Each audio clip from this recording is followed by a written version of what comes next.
Imagine a future where every single game costs just $1. What do you think would happen if everyone on Earth could afford video games? No excuses, no barriers, no massive price tags. Sounds like piracy would disappear, right? Wrong.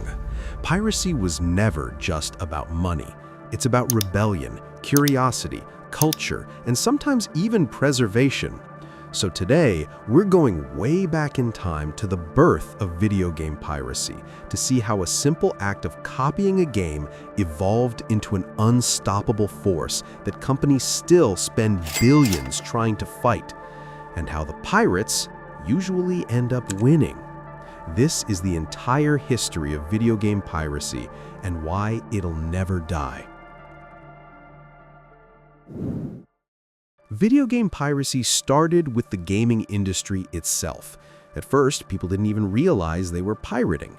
Back in the 1970s and 1980s, when personal computers started appearing in homes, games weren't sold digitally like they are on modern platforms. They came on cassette tapes and floppy disks. Duplicating those physical copies was ridiculously easy. All you needed was a tape deck or disc copier. It sounds like straight-up old-school piracy now, but at the time, it wasn't considered illegal. People saw it as basic file sharing. Teenagers would trade tapes at school. Computer clubs circulated entire game libraries. Copy protection either didn't exist or was weak. The industry didn't care much until it did. When companies realized groups of kids were buying one game and sharing it with everyone, they saw their sales tank. That's when they decided to go to war against piracy. What had once been casual sharing suddenly became illegal.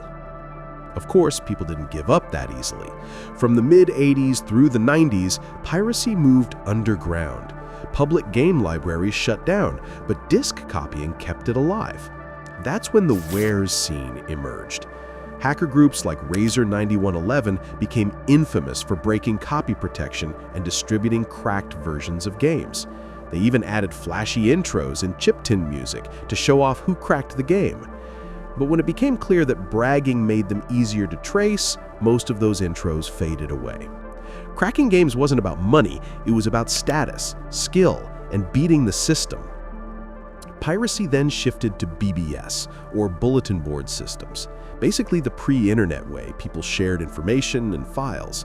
For the first time, people could download pirated games digitally. Even though the process was clunky, it was easy enough to spread fast. Then came the cartridge console era. Systems like Nintendo Entertainment System, Super Nintendo Entertainment System, and Sega Genesis. Piracy got trickier because games used specialized chips instead of floppy disks. But it didn't take long for black market hardware like copiers and mod chips to show up, letting people duplicate cartridges anyway. In places like Hong Kong and mainland China, fake cartridges were everywhere. If you bought one from a street vendor in the 90s, there was a solid chance it was pirated. Meanwhile, PC piracy exploded as games grew bigger and started shipping on CDs. That's when copy protection tools like Securom and SafeDisk appeared.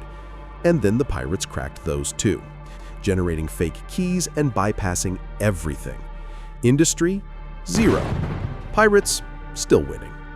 If you made it this far, you've probably enjoyed the ride. So go ahead, hit like and subscribe. It costs nothing, but it keeps this type of storytelling alive. And now, let's get back to the topic. By the late 1990s and early 2000s, the internet changed everything. File sharing became fast and easy. Pirates used FTP servers, and soon after, things like Napster and BitTorrent blew the doors wide open. Piracy wasn't just for tech geeks anymore. Anyone with a decent connection could do it. Publishers responded with DRM, or digital rights management, adding online activation, CD keys, and eventually always online requirements. But DRM mostly punished paying customers, not pirates.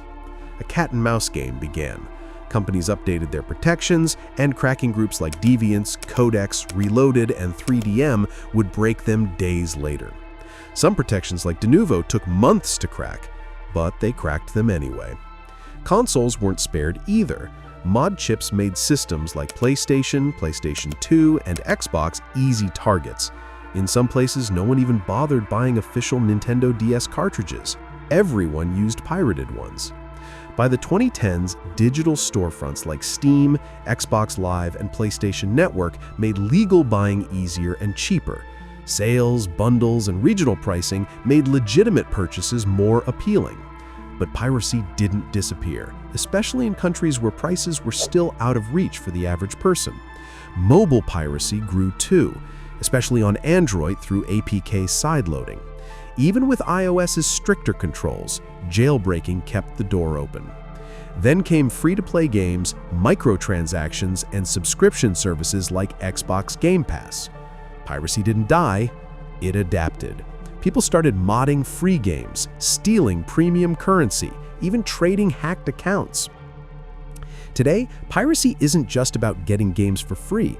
It's also about bypassing region locks, censorship, DRM restrictions, or accessing old games that companies abandoned. Fans argue that piracy is sometimes the only way to preserve gaming history. Meanwhile, publishers keep spending a huge chunk of their budget on DRM that rarely works for long. Piracy always finds a way through those cracks. Even if someday everyone could afford every game, piracy wouldn't vanish. The underground scene thrives on the prestige of cracking protections, not just saving money. It's been adapting for more than 40 years, outlasting every new format, business model, and tech barrier. Piracy is going nowhere.